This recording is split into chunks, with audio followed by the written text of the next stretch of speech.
Antes de empezar, quiero dejar algo claro.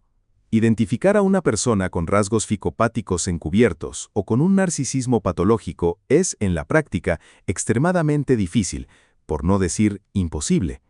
La mayoría de las veces no lo ves venir. Lo descubres cuando la relación ya está muy avanzada, o peor aún, cuando ya te ha hecho daño. Incluso profesionales con experiencia, como psicólogos o psiquiatras especializados en trastornos de la personalidad, pueden caer en este tipo de dinámicas. Nadie está completamente a salvo. Ahora bien, eso no significa que no existan señales. Sí las hay. Y si tienes cierta información previa o experiencia, puedes empezar a detectar pequeños indicios. No te van a dar una certeza absoluta, pero sí pueden ayudarte a cuestionarte lo que estás viendo y a observar con más criterio a la persona que tienes delante. Lo interesante de lo que vamos a ver hoy es que estas señales aparecen muy pronto, a veces incluso en las primeras conversaciones. En ese primer contacto, en ese primer día, ya pueden aparecer ciertos patrones en la forma de comunicarse que llaman la atención. De hecho, si sabes detectarlos, puedes hacer algo muy útil: formular determinadas preguntas que te ayuden a comprobar con quién estás tratando. Y aquí ocurre algo curioso. Cuando haces estas preguntas, muchas veces la otra persona desaparece casi de inmediato, ese mismo día, esa misma noche. ¿Y por qué ocurre esto? Porque detecta que no eres alguien fácil de manipular. Más adelante te compartiré ejemplos de este tipo de preguntas. Este contenido no pretende ser un diagnóstico clínico.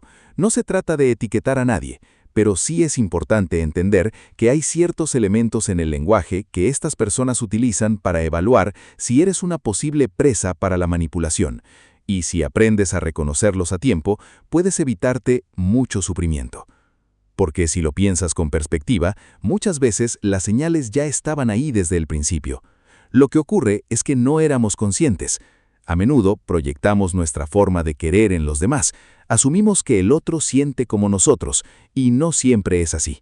Cada persona ama de una manera distinta. Además, cuando estamos en esa fase inicial, de ilusión, de intensidad, de atracción, es mucho más difícil ver con claridad. Es fácil quedar atrapado en lo que parece una conexión especial, y muchas veces no tomamos conciencia de lo que realmente está pasando hasta mucho más tarde. Por eso, la intención de esta charla es ayudarte a identificar ciertos patrones desde el inicio, desde los primeros intercambios, para que puedas detectar si hay indicios de un narcisismo marcado o de una distorsión importante en la forma de relacionarse. Vamos a ver 5 señales, y es importante tomarlas con responsabilidad y con sentido crítico, porque el contexto siempre importa. Pero si aparecen muy pronto, en la fase inicial de acercamiento, conviene prestar atención. La primera señal es una presentación basada en una historia profundamente triste, diseñada para generar en ti una respuesta de empatía inmediata. Suelen presentarse como víctimas. Te hablan de una infancia dura, de relaciones pasadas muy traumáticas, de personas que les hicieron daño. Muchas veces la figura del villano es la expareja. Ojo, compartir la propia historia es algo sano cuando hay confianza, pero hacerlo en los primeros momentos, como carta de presentación, es diferente. Ahí la intención puede no ser tan inocente. Por ejemplo, alguien que prácticamente acaba de conocerte y ya te cuenta con detalle experiencias muy duras, sin que exista todavía un vínculo real. Esto suele activar en ti una reacción automática: compasión, empatía, ganas de cuidar. Y sin darte cuenta, entras en una narrativa en la que esa persona ha sido siempre la víctima de todo. Si miras atrás, puede que recuerdes cómo hablaba de su ex, de su familia, de sus amistades. Todo estaba mal, todo era injusto, todos le fallaban, y eso ya estaba presente desde el inicio. Con el tiempo, muchas personas descubren algo inquietante. Esa misma historia que te contó a ti, probablemente la ha contado antes y la volverá a contar después. Porque cuando una narrativa les funciona, la mantienen, la repiten, la perfeccionan. La historia se vuelve tan consistente que parece real, incluso para ellos, aunque en el fondo sepan que no lo es.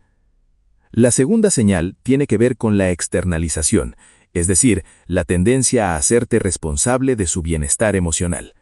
Al principio puede parecer algo bonito, te hacen sentir especial, importante, casi imprescindible. pero en realidad es el inicio de una dinámica mucho más compleja. Poco a poco te conviertes en la fuente de su felicidad, de su calma, de su estabilidad, y desde ahí empiezan a moldearte. Primero, desde lo positivo, te idealizan, te colocan en un pedestal, pero más adelante esa misma dinámica se transforma. Empiezan a señalar cosas de ti que les afectan, que les molestan, que les generan malestar. Y sin darte cuenta, empiezas a sentirte responsable de cómo se sienten. Esto no ocurre de golpe, es progresivo, sutil, pero si prestas atención, puedes verlo desde el principio. Otra señal importante aparece cuando tú intentas abrirte, cuando compartes algo personal. Aquí la clave es observar. ¿Esa persona escucha de verdad? ¿Hay empatía real? ¿O interrumpe? ¿Redirige la conversación hacia sí misma? ¿O invalida lo que estás contando? Muchas veces no hay un interés genuino por cómo te sientes. Las preguntas que hacen no buscan comprenderte, buscan información.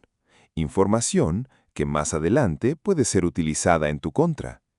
Incluso puede haber cierta curiosidad morbosa, más centrada en los detalles que en tu experiencia emocional. Y si intentas profundizar en lo que sientes, la conversación vuelve a girar hacia su historia, como si no pudiera salir de ese rol de víctima. Cuarta señal: la forma en la que se presentan. Suelen exagerar logros, experiencias o capacidades. Hablan de trabajos impresionantes, habilidades extraordinarias, vidas casi irreales. Y con el tiempo, todo eso empieza a no encajar. Pero hay algo más. No solo se engrandecen a sí mismos, también rebajan a los demás. Critican a compañeros, amigos, conocidos. Siempre hay alguien que lo hacía peor, alguien que no estaba a su nivel. Observa también cómo tratan a otras personas en situaciones cotidianas, cómo hablan de los demás, porque eso dice mucho. El objetivo es claro: generar admiración, que sientas que estás ante alguien excepcional, que te sientas afortunado por su atención. Y sí, todos mostramos nuestra mejor versión cuando conocemos a alguien. Eso es normal. Pero aquí hablamos de exageraciones constantes, de incoherencias, de una necesidad excesiva de destacar. En estos casos, una herramienta muy útil es hacer preguntas concretas, pedir detalles, no desde la confrontación, sino desde la curiosidad. Preguntas simples que obligan a concretar, sobre su trabajo, sus experiencias, sus habilidades. Porque solo con eso ya estás mostrando que no aceptas todo sin cuestionar. Y eso es una señal de alerta para ellos. A veces, ese pequeño gesto es suficiente para que la persona cambie o desaparezca. Y quinta señal: la intensidad y la rapidez. Todo ocurre muy deprisa. La conexión parece única, especial, casi mágica. Hablan de destino, de almas gemelas, de algo irrepetible. Los mensajes son constantes, los halagos intensos, la atención desbordante.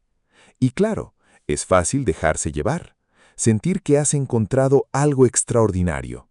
Pero cuando todo va tan rápido, conviene parar, observar, porque lo que parece amor, a veces es otra cosa. Si algo de este video ha resonado contigo, recuerda esto: no estás solo. Muchas personas han pasado por experiencias parecidas y han conseguido reconstruirse, recuperar su paz y su vida. Si quieres, puedes dejar tu experiencia en comentarios, porque compartirlo también puede ayudar a otros. Y si este tipo de contenido te ayuda a entender mejor las dinámicas emocionales, suscríbete, porque a veces entender lo que pasó es el primer paso para no repetirlo. Nos vemos en el próximo video.